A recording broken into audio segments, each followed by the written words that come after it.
Okay, so I am well into the third trimester now. I am 30 weeks pregnant and oh my god, it is absolutely kicking my ass. The tiredness that has like crept up on me over the past few weeks, I don't even know how to describe it. It's like being hungover and having a cold and every other illness you can think of and not sleeping properly all rolled into one. Like last night I was in bed at 7. I was done. I hadn't even had a particularly busy day. I was up at 6:30 to take Isabel to childcare and then I went back to bed for an hour because I'm like literally done in. It's bizarre. I don't remember this last time, but then last time life was a bit different, so I don't really know, but that is literally doing me in. And my sickness, which although it's still been there, like the nausea's still been there, I've been controlling it with medication, but that's sort of like ramped up again. I'd say like the last 2 weeks, I just feel constantly sick, and I have physically been sick again. I literally don't know how I'm going to get through like another 8 weeks of this, because like I said, I'm on medication for the sickness and for the nausea. The medication that I take for the nausea is great because it knocks me out at night time, so I am not suffering with pregnancy insomnia, which is fantastic. But it's wiping me out on the other side. Swings and roundabouts with that, I guess. Pelvic pain, that has kicked in quite a lot. I can't sit straight, and I actually can't sit still in one position for very long, so I'm gonna probably just like flapping about all over the place in this video. I can't stand up for very long.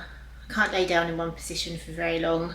When I get up in the morning, or if I have to get up in the night to pee, like it takes about 3 or 4 steps for all my bones to like click back into place. I'm literally like a crippled old person with all my bones not being where they're supposed to be, and that's making walking difficult. It's making driving quite uncomfortable, and yeah, just like sitting down, I can't sit, just, you can't see, but I've got my legs are all just like crossed underneath me. I can't sit like square on because it really hurts. My bump feels huge, and it looks to me huge, and it also looks to other people quite huge as well, because a couple of people have mentioned one must have a big baby in there, and it's not, because I had a growth scan 2 weeks ago and she is measuring on the 50th centile, exactly the same as her sister was. Isabel was born at 40 plus 2 at 7 pounds 7 ounces, so she's not big. I think it's just because I am fatter, but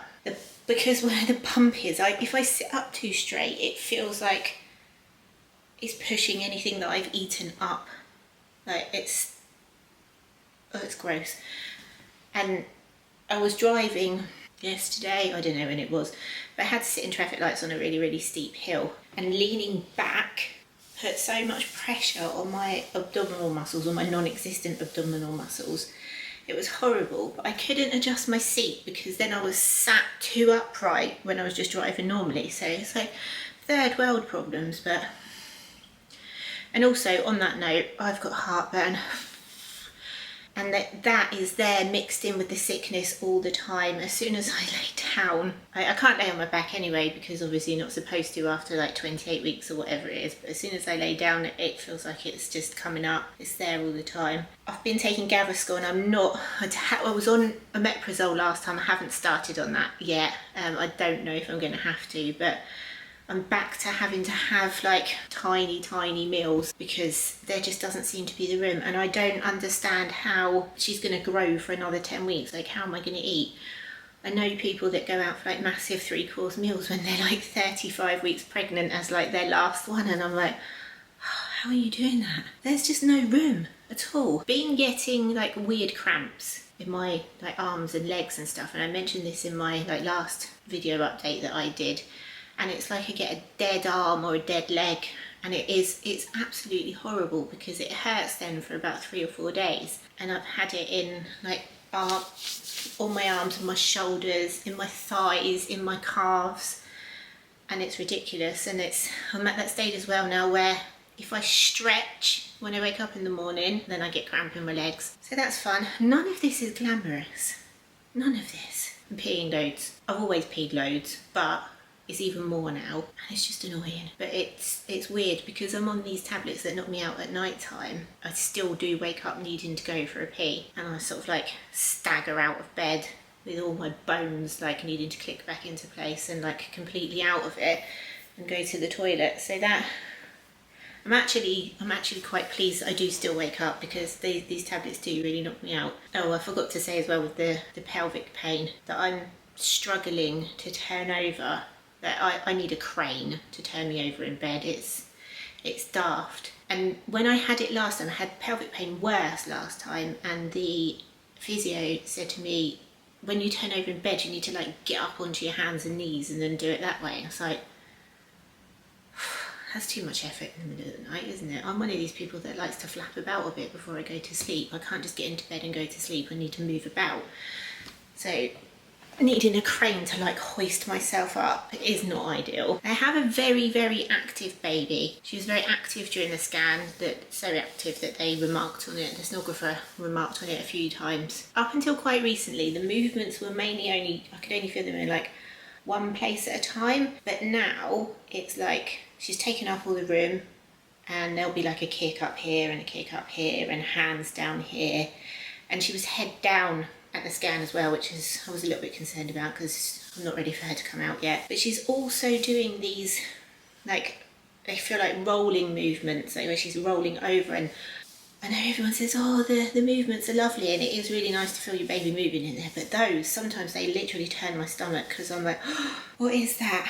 And she reacts to sounds, outside sounds now. So if Isabel is like shouting, running around, playing or talking to her, she reacts to that. Loud noises make her jump. And we've also started on the hiccups as well. And the hiccups are like the weirdest feeling, because she's like, obviously if she is head down, I can feel the hiccups in my cervix. But you can also feel it through her whole body as well. So like the whole bump is just going. And you can see movements as well now on the outside, like even through clothes. When I was pregnant with Isabel, I thought I could feel her move a lot, but I had an anterior placenta and it's nothing compared to this. This is just mad. Like the strength of these movements at 30 weeks, when she's still got 10 weeks to like grow stronger, is crazy. Lightning crotch. That, I mean, that's kicked in. That kicked in a few weeks ago, but that is mad, because just a pain that like stabs right up inside you out of nowhere. And it actually happened to me the other day at soft play. I went to stand up to help Isabel, and I was like, oh my god.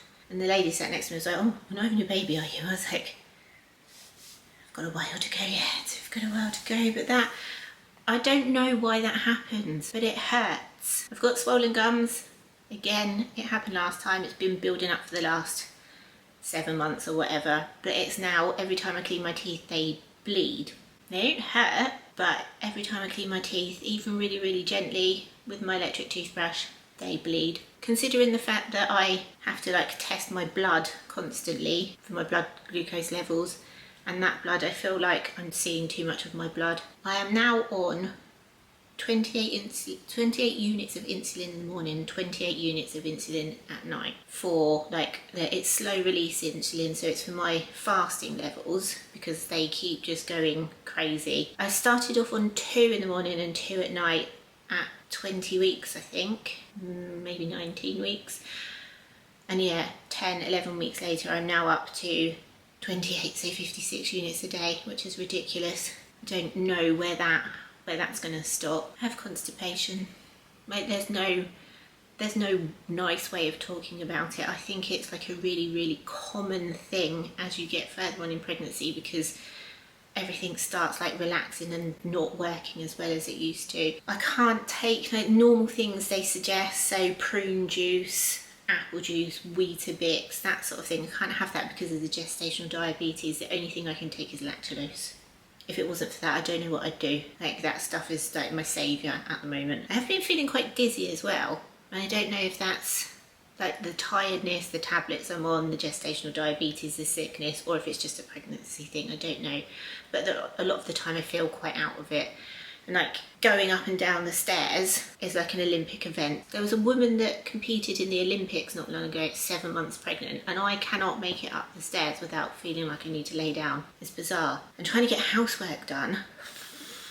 Anything that drops on the floor now, that's it, it's lost to me. If somebody else doesn't pick it up, it's just going to stay there until we move out of here, because I can't do it. And the last one I've got for now is my boobs, and my nipples are like really sore and sensitive again. I had that at the beginning, and I had it for quite a few months because I was still breastfeeding Isabel at the time, and it was very, very painful.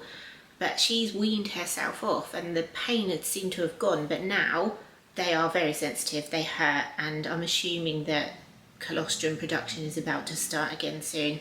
But I think that's all I've got for now. The third trimester is hard. It's hard, and I've got 8 weeks to go because I'm having a planned section at 38 weeks. I don't actually know how I'm going to make it. But there we go, guys. Thank you for watching, and see you next time.